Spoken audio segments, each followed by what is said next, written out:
So we have another Wendy Williams story, and this time, Wendy Williams' son, Kevin Hunter Jr., is being accused of charging over $100,000 to her credit cards right before Wells Fargo froze her accounts.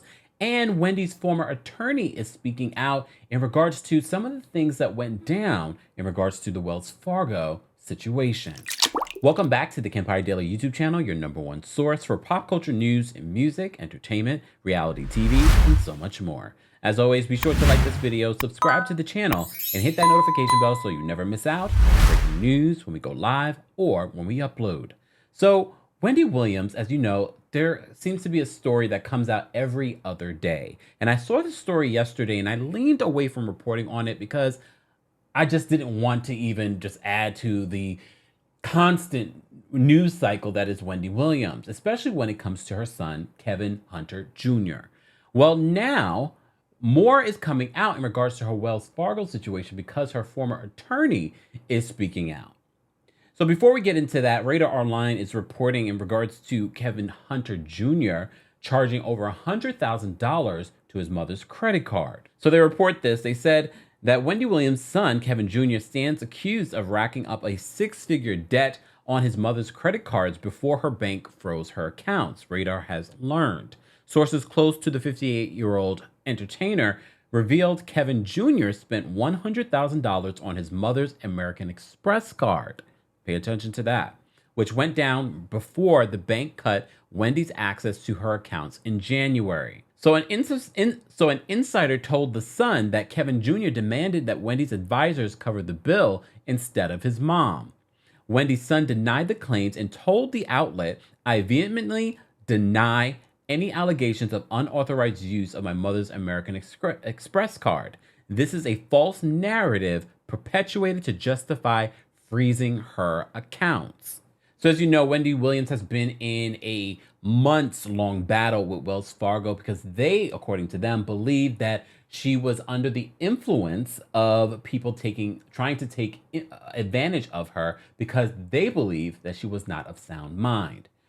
Fast forward months later, multiple videos, multiple stories have come out about Wendy Williams, almost confirming what they were suspecting. So the article continues. He says, Wells Fargo did not back down from the battle and refused to comply with Wendy's demands in court. They told the judge they wanted a guardian to be appointed to take control, which is exactly what happened.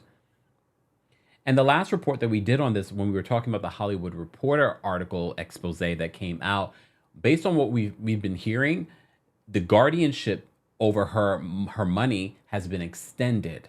Fast forward to someone else speaking out. When we were talking about this expose, we mentioned the former attorney that was helping Wendy. She also represents her ex-husband, Kelvin Hunter.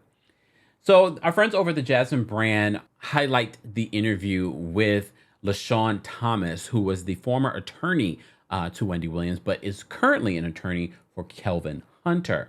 So they write, Lashawn Thomas, who has since parted ways with Wendy Williams, but continues to represent her ex-husband, Kevin Hunter, recently recalled a heated exchange from the former daytime TV host that happened just days before her Wells Fargo accounts were frozen.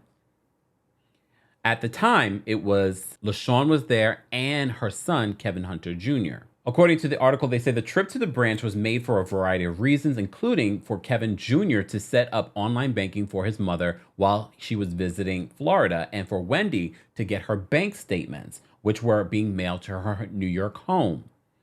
According to Lashawn, she says, I met Wendy at Wells Fargo branch. We went into the Wells Fargo branch and we spoke to the branch manager. We told them what was going on. Wendy said she wanted to get access to her accounts. The bank manager said, well, we don't do that at a retail branch. That's Wells Fargo's advisors. Let me see if I can get somebody on the line. According to the attorney, Lashawn Thomas, she says he called Wendy's longtime financial advisor, Lori Schiller, who has been named in this lawsuit. He went into another room and had a conversation with Lori and came out. He said Lori was willing to talk to Wendy, but that she doesn't want anybody else in the room when she talks to Wendy. So Wendy said, no, why can't she talk to me with my attorney? I can understand if my son has to leave out of the room, but I want to keep my attorney here. And Lori said, no, I want to talk to Wendy alone. And if Wendy doesn't want to talk to her alone, Lori wouldn't talk to Wendy. Very weird situation. Very weird situation. But I can understand Wendy wanting to have her lawyer there or a witness there at the time. At the end of this interaction, they ended up leaving the bank empty-handed and not resolving the issue, as we already know. Lashawn has issued a statement on the matter on Instagram saying this: I would never stand by and watch my client be taken advantage of, so they did everything to get me out of the picture, including threatening to report me to the Florida bar if I communicate with my client. Their goal was to get Wendy back to New York to control her when Wendy was doing well in Florida with her son. She was on the mend, seeing her doctors every day, exercising and having coherent conversations. The person you see today is vastly different from the person you saw in videos in Florida. I mean, she has a point based off, remember the video footage of Wendy on the beach, but a lot of you said, oh, when was this filmed? And I wonder when she says they, who is she referring to? Is she referring to Will Selby, who's her new manager? Who other people that are around her that we don't know of? Lashawn continues and she says, she has been isolated and I've done everything in my power to assist her. I have been impeded in my attempts to communicate with Wendy by the court. They don't want us to see a healthy Wendy. Hence, the court threatens to sanction me if I spoke to the media or Wendy. Just to give you further information in regards to what Wells Fargo is saying in regards to protecting Wendy's accounts, Lashawn explained this previously in saying that basically what Wells Fargo is using is a rule that was promulgated by an organization called the Financial Industry Regulatory Authority, FINRA. And under that rule, it grants Wells Fargo the right to suspend a transaction in the event they deem that the transaction is of suspicious nature, or they feel that the individual who is conducting the transaction is doing so against their will. This actually recently happened to me. Literally recently happened to me. I was trying to transfer funds into one of my other accounts, and then my bank called me like, we just wanted to make sure that this was not, it's suspicious, and we want to make sure that you made the transfer and blah, blah, blah. Fast forward, that money was in limbo for days. And then ultimately, I was not able to send that money to my other account. I had to do another way in order for me to send money to my own account, which is scary, especially when you see things like this. It's like, what do we have to get back to putting money in areas that aren't supervised by banks? I get it. They're trying to protect Wendy, especially right now with everything that's going on around Wendy. I get that.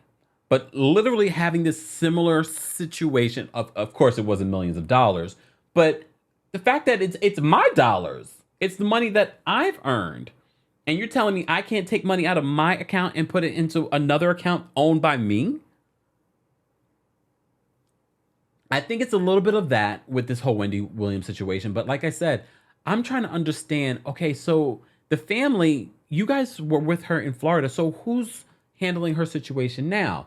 As you know, we've seen multiple reports where Wendy apparently told Jason Lee that she's keeping her family away except her son.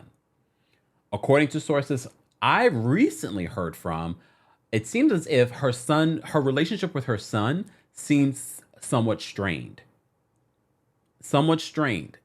So I don't know what exactly is going on with Wendy Williams. Like I said to you before, I don't know if it's alcoholism. I don't know if it's mental health. Maybe it's both. I just wish Wendy the best. I'm tired of all of this speculation. I really just want her to get better. I want there to actually be not a happy ending, like, oh, everything is. No, I want movement forward in a positive direction with this story, because it's become like a big mystery. At least with the Britney Spears situation, we were able to follow, where things were going. Here, it's sort of like you don't know who to trust at every corner.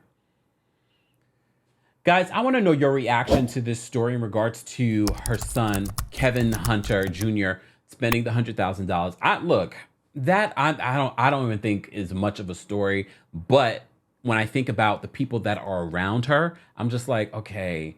I mean, he's 2021. he's not really able to manage money the way that maybe she would want him to. Because you remember when you were in your 20s, but this other part with the Wells Fargo situation, so her money is being controlled by someone else. She doesn't have access to her money.